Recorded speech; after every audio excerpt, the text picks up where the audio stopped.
Hi, I'm Fraser Simpson and I'm here at the Tax Mechanic. In this video, I'm going to introduce you to an educational 10-part series in dealing with tax problems and how to handle Revenue Canada. Throughout the series, I will be introducing tax tips and ideas to help you reduce your tax, avoid penalties in the future, and just general tax advice that any Canadian would find useful.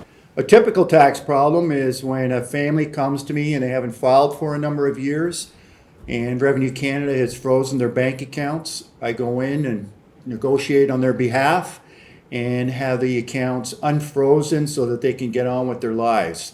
That kind of contribution is really rewarding, and it's different from my previous experience in the corporate world and dealing with lawyers, because I didn't feel helping people.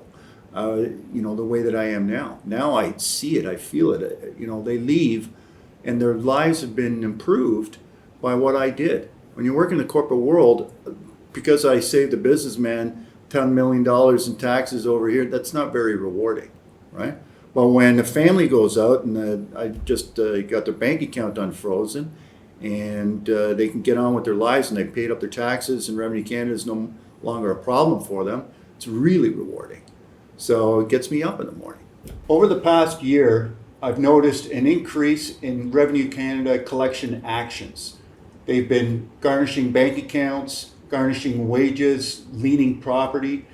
I've contacted my MP to have these collection policies reviewed, and I encourage you to do the same. When you convince somebody like the Minister of Revenue, you tell them, I wonder if they know that families are having their bank accounts frozen. This is Canada. This is not Nicaragua. This is not, Russia, right? We don't go in and have the Gestapo come in. This is not how Canada should operate. It's the system, right? There shouldn't be a bunch of tax problems. Why are people not filing their tax returns? Let's fix it. Because, I'll hold them accountable, and I got follow-ups and everything. Believe me, these people get, mandated and corrected afterwards. I make sure that they do. I could help out the government as well. They're screwing up in a lot of ways that they, throughout this video series, we're going to be talking about, but their collection methods and how they treat Canadians has changed over the years. And I think I can really make an impact there and change some things. And I will, in tax court, I've already made a number of changes that the courts actually abide by because they see that, I've caused precedent. What makes me different from other tax lawyers and tax accountants is my experience. I've got an extensive history in tax court and tax law.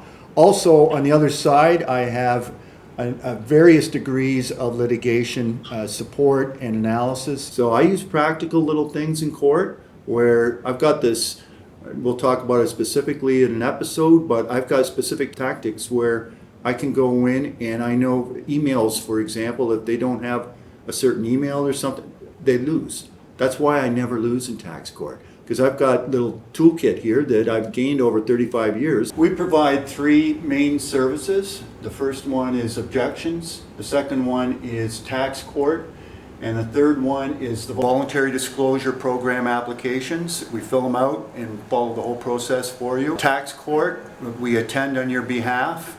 And objections, we file those with Revenue Canada. We provide tax services all across Canada. We do it digitally, so it's a very transparent and easy solution for taxpayers who want to get caught up in their taxes. And if there's a problem, I'll take them to tax court. I'm 5 minutes away. I can file a motion. But generally what I try to do is just work with Revenue Canada in a non-adversarial way and try to come up with a solution that's good for the taxpayer. People talk about impact all the time, but I really want to have impact. So freezing bank accounts, mark my words, okay? That's going to change. I'm very reasonable, very approachable, and I love helping Canadians.